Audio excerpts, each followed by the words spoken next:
Bariatric surgery, liposuction surgery, body contouring surgery, weight loss surgery, ये सारी terminologies बहुत confusing लगती हैं बहुत बार। क्या आप उन लोगों में से हैं जो ये जानना चाहते हैं कि क्या है इसका डिफरेंस और आपके लिए क्या सही रहेगा?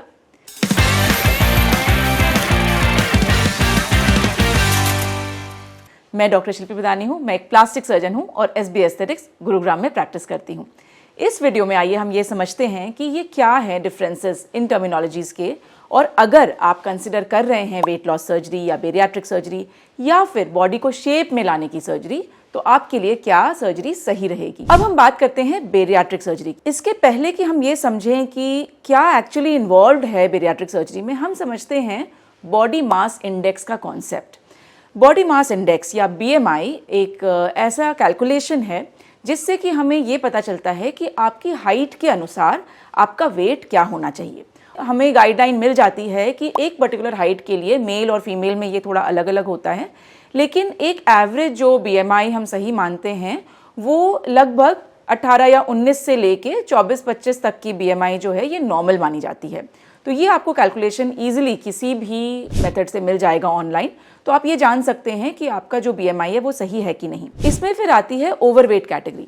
अब ओवरवेट कैटेगरी क्या है? अगर हमारी BMI 24.9 से आगे जाती है तो उसको हम ओवरवेट कैटेगरी मानते हैं। और उसके बाद फिर अलग अलग क्लासिफिकेशन है कि हम ओबेसिटी कब मानते हैं और मॉर्बिड ओबेसिटी कब मानते हैं। तो इन जनरल एक रफ गाइडलाइन मैं आपको बता देती हूँ कि अगर आपकी जो BMI है वो ओबीज कैटेगरी में है तो जनरली आपके लिए जो सूटेबल सर्जरी है वो होगी बेरियाट्रिक सर्जरी। अब ऑफ कोर्स डाइट और लाइफस्टाइल का रोल तो हर जगह है।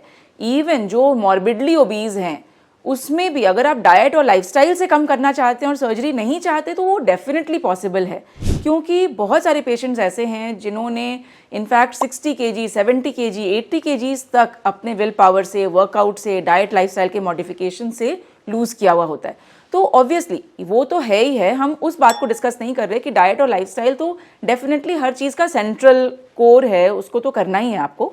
लेकिन अगर आप मान लीजिए कि बहुत ज़्यादा ओबीज कैटेगरी में हैं और आप फास्ट रिजल्ट चाहते हैं तो उसमें आपके लिए सूटेबल जो होगा वो है बेरियाट्रिक सर्जरी। बेरियाट्रिक सर्जरी में हम क्या करते हैं? बेरियाट्रिक सर्जरी बेसिकली एक इंटरनल सर्जरी है, वो बेरियाट्रिक सर्जन्स करते हैं।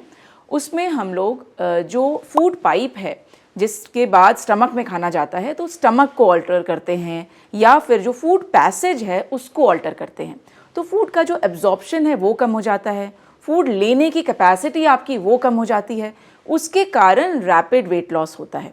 तो उसके बाद जो वेट लॉस है वो जनरली 6 months 8 months तक रैपिड वेट लॉस होता है और उसके बाद एक स्टेबल फॉर्म में आ जाता है वेट। ये बेरियाट्रिक सर्जरी है या वेट लॉस सर्जरी है। अब हम बात करते हैं बॉडी कंटोरिंग सर्जरी की, जो हम प्लास्टिक सर्जन्स करते हैं। अब बॉडी कंटोरिंग सर्जरी या फिर लाइपोसक्शन कह लीजिए, लेकिन बॉडी कंटोरिंग में सिर्फ लाइपोसक्शन नहीं है, उसमें टक सर्जरी भी है जिसमें हम स्किन भी रिमूव करते हैं।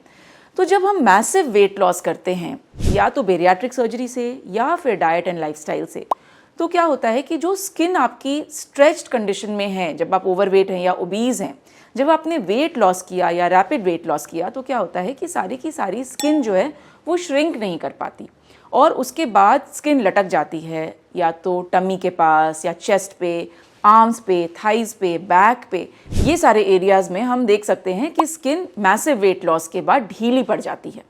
तो ऑब्वियसली इसके बाद क्या होता है कि जो फोल्ड्स अपीयर करते हैं, पेशेंट्स बहुत बार डीमोटिवेट होते हैं, कहते हैं कि डॉक्टर वेट लॉस तो इतना कर लिया but still we are not looking our best. बहुत बार फेस भी बहुत ज़्यादा सैग कर जाता है। वो कहते हैं कि हम जब ओवरवेट थे या मोटे थे तो बहुत अच्छा सा ग्लो था फेस पे, वो हमें लगता है कि वो खो गया है and we have lost our glow. तो फेस जब सैग करता है तो ऑब्वियसली ये प्रॉब्लम्स आ सकती हैं, बट ये ज़रूरी नहीं है कि ये सबको आए। जिनको आती है ये प्रॉब्लम, स्किन का जो ढीलापन है उसको करेक्ट करना अगर वो चाहते हैं तो फिर उसमें बॉडी कंटोरिंग सर्जरीज़ का रोल है। इसमें हम मैसिव वेट लॉस के बाद बॉडी कंटोरिंग सर्जरीज़ करते हैं। इस पे हमारे और भी वीडियोस बनाए हैं हमने, आप उनको भी देख सकते हैं। हम उसका लिंक जो है वो डिस्क्रिप्शन बॉक्स में डाल देंगे, आप उन वीडियोस से भी इंफॉर्मेशन ले सकते हैं। अब हम जब बात करें कि बॉडी कंटूरिंग सर्जरीज़ का क्या रोल है, तो बेसिकली जब टमी की स्किन लटक गई तो उसमें हम टमी के स्किन को रिमूव करके और वापस से टाइटनिंग कर सकते हैं। आर्म की स्किन जो लटकी हुई है उसको टाइटन कर सकते हैं, चेस्ट को टाइटन कर सकते हैं, बैक को टाइटन कर सकते हैं। थाइस की स्किन जो लटक जाती है आपस में, हमेशा वो टकराती रहती है और बहुत बार लोगों को वहाँ पसीना, फंगल इन्फेक्शंस, ये सब की प्रॉब्लम्स आती हैं।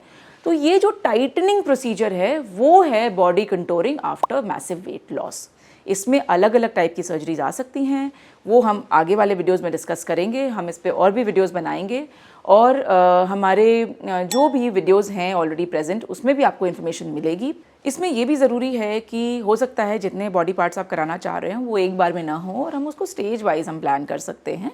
तो ऑब्वियसली ये एक अलग जर्नी है और अगर आपके सवाल हैं इससे रिलेटेड तो आप हमें ज़रूर पूछें, हम इसका जवाब देंगे। आपको अगर ये वीडियो पसंद आए तो आप इसको शेयर और लाइक करें।